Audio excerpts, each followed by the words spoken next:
दुर्गा की मूर्ति जहाँ golden temple है वहाँ अंदर रखी हुई थी, अंदर थी। ज्ञानी दीत सिंह एक शेड्यूल कास्ट का आदमी सिख हो गया और सिख होने के बाद वो दुर्गा की मूर्ति स्वर्ण मंदिर के अंदर रखी हुई थी, वो वहां से उसने निकाली। उसने आंदोलन चलाया और निकाल ली। जब निकाली तो ब्राह्मण लोग उस दुर्गा की मूर्ति लेकर गए और दुर्गाना मंदिर स्वर्ण मंदिर के पास ही बनाया।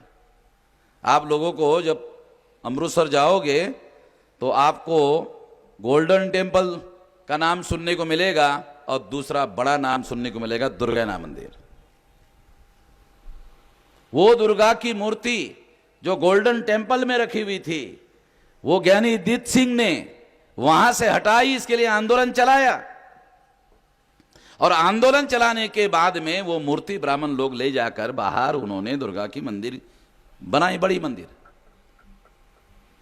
तो मैं ये इसलिए बता रहा हूं क्योंकि वहां जाने के बाद हम लोगों को पता चला 1.5 लाख सिख नौजवानों को एनकाउंटर में मारा गया। इतना मुसलमान नौजवानों को नहीं मारा, उनको जेल में रखा, मगर 1.5 लाख सिख नौजवानों को एनकाउंटर में मारा। वहां जाने के बाद पता चला, हमें पता चला, नोमानी साहब को पता चला, हैरान हो जाओगे सुनकर जी। कुछ नौजवानों को जेल हुई 20 साल की, तो 33 साल हो गए वो जेल में ही है। 20 साल पूरे करने के बाद 13 साल हो गए, उसको अभी तक नहीं छोड़ा। तो देश में परिस्थितियां केवल मुसलमानों के साथ ही जाति की नहीं है, बल्कि आप लोग सुनकर हैरान हो जाओगे कि बोध गया में जो बुद्ध का मंदिर है उसका हेड ट्रस्टी ब्राह्मण है, उसके नियंत्रण में है। ये भी मुसलमानों को जानकारी नहीं होगी।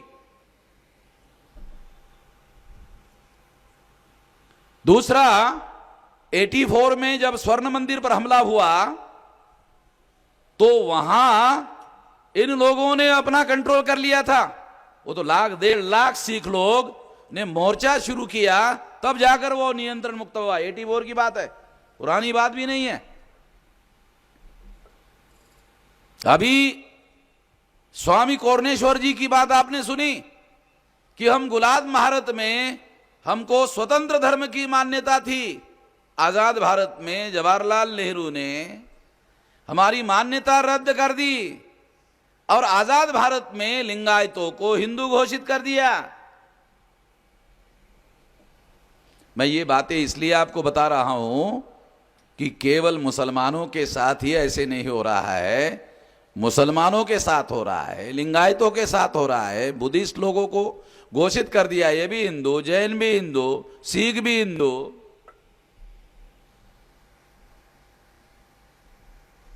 तो ये अन्याय तो उन सभी लोगों के साथ हो रहा है और सभी लोगों के साथ हो रहा है। ये मैं इसलिए आप लोगों को बोल रहा हूं कि सभी लोग प्रताड़ित है, सभी लोग अन्याय से ग्रस्त हैं, सभी लोग पीड़ित हैं। तो क्यों न सारे के सारे मजलूम लोग, पीड़ित लोग इकट्ठा करने का सारे देश भर में अभियान चलाया जाए। तो हमने ये अभियान शुरू किया है। तो अभी लिंगायत लोग इस अभियान में शामिल है, सिख लोग भी लास्ट में, सबसे लास्ट में सिख लोग अभी शामिल हो गए हैं, जैनों के जो बैकवर्ड लोग हैं वो भी शामिल हो गए हैं, बुद्धिस्ट लोग शामिल हो गए हैं, मुस्लिम लोग और हम लोग मिलकर बहुत सालों से काम कर रहे हैं, क्रिश्चियन लोग भी शामिल हो गए हैं। तो अभी ये सारे पीड़ित लोग जो समानता को मानते हैं मगर सभी लोगों को पीड़ित और मजलूम बना दिया गया है, इस सभी मजलूमों का इत्तेहाद, सभी मजलूमों की एकता करना जरूरी होगा। अगर हम सभी मजलूमों की एकता कर दे तो SC ST OBC की संख्या भारत में 74.5% है। अगर ये लोग इकट्ठा हो जाते हैं, सभी अल्पसंख्याक धर्म के लोग जिनको ब्राह्मण धर्म के लोगों ने प्रताड़ित किया है, अगर इकट्ठा हो जाते हैं, और जो SC ST OBC के लोगों को जिनका मुसलमानों के विरोध में इस्तेमाल होता है। अब राजस्थान की बात ले लो, वो राजस्थान में जिस 36 साल के लड़के ने एक मुसलमान को जिंदा जला दिया, जिंदा मारा, ये कल परसों की घटना है। जब कल परसों की घटना है तो वो कह रहा था कि लव जिहाद की वजह से जो मेरी बहन है उसको बचाने के लिए मैंने ऐसा किया। इंडियन एक्सप्रेस में छपकर आया, जिस लड़की का वो रेफरेंस दे रहा था, वो लड़की ने कहा कि उसको तो मैं जानती ही नहीं हूं, और जब वो मुझे लाया कह रहा है उसके 3 साल पहले मैं पहले ही आई हूं, तो उसके साथ मेरा कोई संबंध ही नहीं है। RSS के आदमी को पूछा BBC वालों ने कि वो आदमी आपकी विचारधारा की बात कर रहा है, लव जिहाद की बात कर रहा है, हिंदू धर्म के रक्षा की बात कर रहा है, और ऐसा जघन्य अपराध कर रहा है, आपकी विचारधारा की बात कर रहा है, तो आपका क्या कहना है? तो RSS के लोगों ने कहा उसको अधिकतम सजा दी जानी चाहिए। तो अधिकतम सजा क्या है? फांसी। तो RSS के लोग कह रहे हैं कि उसको फांसी देनी चाहिए। इसका क्या मतलब है? इसका क्या अर्थ निकालोगे? इसका आपको अर्थ बताता हूं। मुसलमान के विरोध में RSS की विचारधारा ने, वो 36 साल का जो नौजवान है, जो होल टाइमर है RSS का, मैंने अपने स्टेट प्रेसिडेंट को उस गांव में भेजा था, सारी जानकारी इकट्ठा किया, तो उसका इस्तेमाल किया, एक मुसलमान को मरवाया, और मरवाने के बाद RSS का आदमी क्या कह रहा है? उसको अधिकतम सजा देनी चाहिए। इसका मतलब यूज एंड थ्रो, इस्तेमाल करो और फेंक दो, हो गया काम। उसका काम तो हो गया ना। आपको सुनकर हैरानी हो जाएगी कि हम लोगों को यह बताया जाता है कि उसने उसका फोटोग्राफी खुद किया अपने भतीजे को लेकर। सारे दुनिया में यह बात मानने वाली नहीं है कि बच्चे के सामने किसी की हत्या हो रही है तो बच्चे तो चिल्लाएंगे, इस तरह का वीडियो रिकॉर्डिंग नहीं कर सकते। क्या आप लोगों ने कभी सोचा? इस तरह की घटना से तो बच्चे डर जाएंगे, और बेखौफ होकर वो वीडियो रिकॉर्डिंग कर रहे हैं। ये कहानी हम लोगों को बताई जाती है, ये कहानी मानने वाली बात है? बच्चों के सामने इससे छोटी घटना भी करो तो बच्चे तो रोते रहेंगे, चिल्लाएंगे। एक बात। दूसरी बात, वो बच्चे वीडियो रिकॉर्डिंग कर रहे हैं। अगर बच्चे वीडियो रिकॉर्डिंग कर रहे हैं, अगर ऐसे दिखाई दे रहा है, तो कोई थर्ड पार्टी है। बच्चे हत्या का वीडियो रिकॉर्डिंग कर रहे हैं, तो बच्चों का वीडियो रिकॉर्डिंग कौन कर रहे हैं? कुछ समझ में आ रहा है क्या बता रहा? अन्यथा जो आदमी वीडियो रिकॉर्ड कर रहा है वो अपने ही वीडियो में कैसे आ रहा है? अभी कुछ समझ में आ रहा है? तो इसका मतलब पर्दे के पीछे कोई और है। और कौन है? तो जो लव जिहाद की देश में बातें कर रहे हैं, वो तो मालूम है आप लोगों को कौन कर रहे हैं।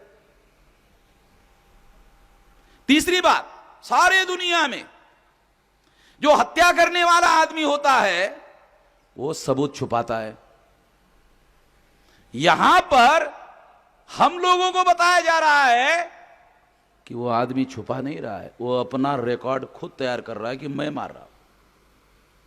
ऐसी घटना कि जो हत्या करने वाला आदमी है, आमतौर पे सारी दुनिया में जो हत्या करने वाला होता है वो सबूत छुपाने का काम करता है, और बरसों लग जाते हैं पुलिस वालों को ढूंढने के लिए और सबूत इकट्ठा करने के लिए।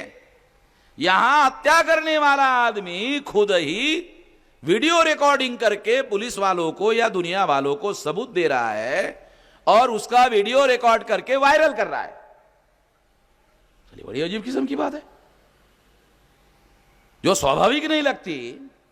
इसका मतलब यह है कि अगर यह बात है तो जो अपराध शास्त्र है वो यहां काम नहीं कर रहा है, जो आपराधिक मनोविज्ञान है वो काम नहीं कर रहा है।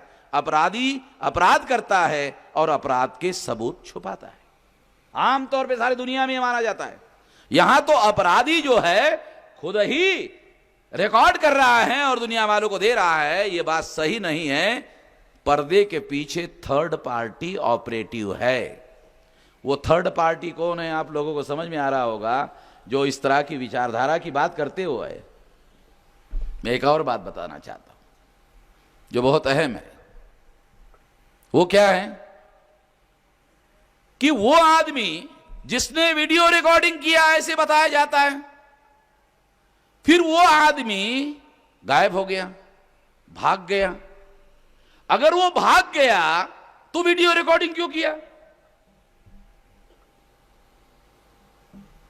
को समझ में आ रहा क्या कह रहा हूं वाले साहब?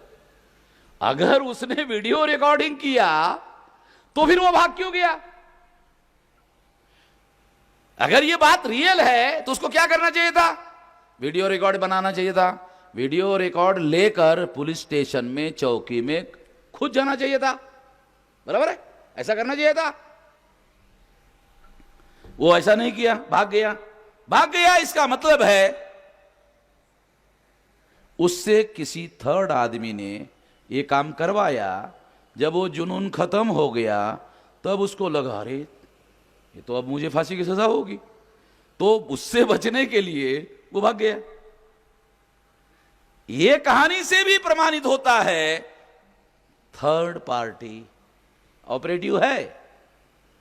अगर थर्ड पार्टी ऑपरेटिव है तो वो थर्ड पार्टी कौन है?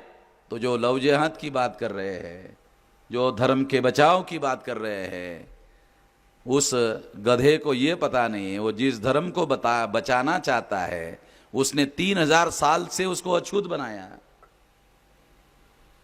जिस धर्म को वो बचाना चाहता है उस धर्म ने उसको 3000 साल से अछूत बनाया, छूने लायक भी नहीं माना। उस धर्म को वो बचाने का काम कर रहा है। ये तो पागलपन है भाई, इसके अलावा कुछ नहीं है। तो इस्तेमाल करो और फेंक दो, यूज एंड थ्रो। तो एग्जाम्पल के लिए मैं आपको बता रहा हूं। इसका मतलब यह है कि इस देश में शेड्यूल कास्ट के लोग, शेड्यूल ट्राइब के लोग, बैकवर्ड क्लास के लोग, इन लोगों को ब्राह्मणों ने गुलाम बनाकर रखा, इनकी मानसिकता को गुलाम बनाकर रखा। इन्होंने मुसलमानों के विरोध में लोगों को साइकोलॉजिकली भड़काया और साइकोलॉजिकली भड़काने के बाद उनका वो मुसलमानों के विरोध में इस्तेमाल करते हैं। और अगर ऐसा करते हैं तो इसका मतलब यह है कि मुसलमानों की इसमें एक बड़ी जिम्मेदारी है। वो क्या है? जब तक SC ST OBC ब्राह्मणों का गुलाम बना रहेगा तब तक मुसलमानों के साथ ये घटनाएं होती रहेगी। मैं आपको सच्ची बात बता रहा हूं। इस बात को आप लोगों को गंभीरता से सोचो, बहुत गंभीर बात समझा रहा हूं। जब तक SC ST OBC ब्राह्मणों का गुलाम रहेगा तब तक ब्राह्मण उसका इस्तेमाल मुसलमानों के विरोध में करता रहेगा। अगर मुसलमान इस परिस्थिति से बचना चाहता है तो सारी ताकत इकट्ठा करो। मुसलमानों को ताकत इकट्ठा करनी चाहिए और SC ST OBC के लोगों को इनके गुलामी से निकालने का काम करना चाहिए। ब्राह्मणों के गुलामी से निकालने का काम मुसलमान संगठित हो जाए, क्रिश्चियन संगठित हो जाए, या तमाम समानता मानने वाले धर्म इकट्ठा हो जाए और इन लोगों को SC ST OBC को ब्राह्मणों के गुलामी से आजाद करने का काम करे। और अगर वो ऐसा करते हैं तो समानता मानने वाले जितने भी धर्म हैं, जिसमें सबसे ज्यादा संख्या मुसलमानों की है, क्रिश्चियनों की है, सिखों की है, बुद्धिस्ट, जैन और लिंगायतों की है, इन लोगों को इकट्ठा होकर इन लोगों को ब्राह्मणों के गुलामी से निकालना चाहिए। जब वो इनके गुलामी से निकलेंगे जब वो आजाद हो जाएंगे तब वो ब्राह्मणों के इशारे पर काम करना बंद करेंगे। जब वो उनके इशारे पर काम करना बंद कर देंगे, आपकी समस्या का समाधान हो जाएगा। ये करना होगा। मैं इसी काम में लगा हुआ हूं। मैं 40 साल से इसी काम में लगा हुआ हूं। मैं सलाह आपको बाद में दे रहा हूं, 40 साल करने के बाद। नहीं तो आप बोलेंगे अरे ये आपको करना चाहिए। अरे मैं 40 साल से कर रहा हूं और करने के बाद मुझे लगा मैं अकेला शायद ये काम नहीं कर सकता, दूसरे लोगों की मदद इस काम के लिए लेनी होगी और दूसरे लोगों के सहायता से मिलकर इस काम को अंजाम तक पहुंचाना होगा। और अगर हम ऐसा करते हैं तो इस समस्या का समाधान हो सकता है। और ये बात मैं कोई कुरान के सिद्धांतों के विरोध में नहीं बता रहा हूं। गुलामी से आजादी दिलाने का एक मिशन मोहम्मद साहब ने शुरू किया था। कुरान में इसके बारे में बहुत सारी आयतें हैं, बहुत सारी बातें हैं, लिखित है। तो मैं आपको ऐसा भी कोई सलाह नहीं दे रहा हूं जो सलाह कुरान के सिद्धांतों के विरोध में है। ये कुरान के सिद्धांतों के अधीन ही है। इसलिए साथियों, इन पर हम लोगों को अमल करना होगा। दूसरी बात, आखिरी बात कहकर मैं अपनी बात समाप्त करना चाहता हूं। तो SC ST OBC के NT DNT VJNT के लोग यहां पर उपस्थित है। मैं उन लोगों को भी अपील करना चाहता हूं कि मुसलमान तुम्हारे दुश्मन नहीं है, क्योंकि मुसलमानों ने, क्रिश्चनों ने या दूसरे लोगों ने तुमको गुलाम बनाने का काम नहीं किया। क्योंकि वर्ण व्यवस्था मुसलमानों ने या क्रिश्चनों ने नहीं बनाई। वो जाति व्यवस्था, अस्पृश्यता मुसलमानों ने नहीं बनाई, क्रिश्चनों ने नहीं बनाई, लिंगायतों ने नहीं बनाई, इन्होंने नहीं बनाई, ये तो ब्राह्मणों ने बनाई। अब मैं पूना में बोल रहा हूं, इसलिए पूना का एक उदाहरण आपको देता हूं। बाजीराव ने लव जिहाद किया था मस्तानी के साथ। इन्होंने किया भाई। हम लोगों को सारा खामखा उसमें घुसाते रहते हैं। अब पूना का ये है, इसलिए उदाहरण दे रहा हूं कि बाजीराव ने मस्तानी के साथ में लव जिहाद किया, उससे बच्चा पैदा हो गया। अब बाजीराव के सामने संकट खड़ा हो गया कि इस बच्चों को कौन सी जाति दिया जाए। बाजीराव ने पूना के ब्राह्मणों को कहा इसको आप ब्राह्मण मानो। पूना के ब्राह्मणों ने बाजीराव को कहा नहीं, इसको हम ब्राह्मण नहीं मान सकते। पूना के ब्राह्मणों ने बाजीराव को कहा इसको हम ब्राह्मण नहीं मान सकते। बाजीराव ने ब्राह्मणों को कहा ये जो अछूत है महाराष्ट्र के और पेशवाओं के अंदर में, इन लोगों के गले में गाड़गा, मटका और पीछे हम खराटा लटकाते हैं। तो ऐसा करने के बाद क्या आप मेरा मस्तानी से पैदा हुआ बच्चा को आप ब्राह्मण मानेंगे? तो पूना के ब्राह्मणों ने कहा हाँ तब मानेंगे। तो बाजीराव ने एक गले में मटका और पीछे जो खराटा लटकाया था ये बाजीराव ने किया था। और बाजीराव ने मस्तानी से जो बच्चा पैदा हुआ उसको ब्राह्मण की मान्यता देने के लिए, पूना के ब्राह्मणों का तुष्टीकरण करने के लिए, खुश करने के लिए गले में मटका और पीछे खराटा लटकाया। ये रिसर्च विलास खरात ने जो अभी किताब लिखा उस किताब में ये सारे सबूत के साथ में ये सारी बातें डॉक्यूमेंट्री एविडेंस के साथ लाई। तो मैं तो आपको ये बता रहा हूं कि वर्ण व्यवस्था, जाति व्यवस्था, अस्पृश्यता, आदिवासियों का सेग्रीगेशन और महिलाओं की गुलामी, महिलाओं की दास्ता, ये सब ब्राह्मणों की व्यवस्था ने किया हुआ है। ये मुसलमानों ने नहीं किया, एक क्रिश्चियनों ने नहीं किया। तो जो SC ST NT DNT VJNT MBC OBC के जो लोग हैं जो यहां सुनने के लिए आए हुए हैं, वो लोग ये ध्यान रखे ये मुसलमानों ने नहीं किया। तुम्हारे खिलाफ मुसलमानों के खिलाफ तुम लोगों का इस्तेमाल होता है, ये ध्यान रखो। जब सेपरेट इलेक्टोरेट का अधिकार हासिल करने का समय आया था तो राउंड टेबल कॉन्फ्रेंस में बाबा साहब आंबेडकर को मौलाना शौकत अली ने, मुसलमानों ने मदद किया था। तब तो इन लोगों ने मदद नहीं किया जिनके कहने पर हमारे लोग जो है मुसलमानों के घरों को जलाने का काम करते हैं।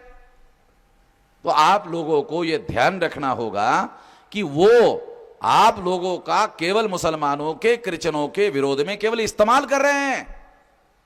इन लोगों ने आपको गुलाम बनाने का काम नहीं किया, इसलिए आज के तारीख में उनको भी उन्होंने मजलूम बनाया। हम भी 2-3 हजार साल के मजलूम हैं। हम दोनों मजलूम लोगों को इकट्ठा होने की जरूरत है। केवल होने की जरूरत नहीं है, बल्कि इकट्ठा करने की जरूरत है। तो इकट्ठा होना होगा, केवल इकट्ठा होना नहीं होगा, इकट्ठा करना भी होगा। जब इकट्ठा करेंगे, पहल करेंगे, तो एक शक्ति का निर्माण होगा, एक ताकत का निर्माण होगा। क्योंकि दुनिया में इंसाफ कमजोर लोग स्थापित नहीं कर सकते। दुनिया में इंसाफ कायम करने के लिए ताकत चाहिए, शक्ति चाहिए। कमजोर लोग इंसाफ कायम नहीं कर सकते।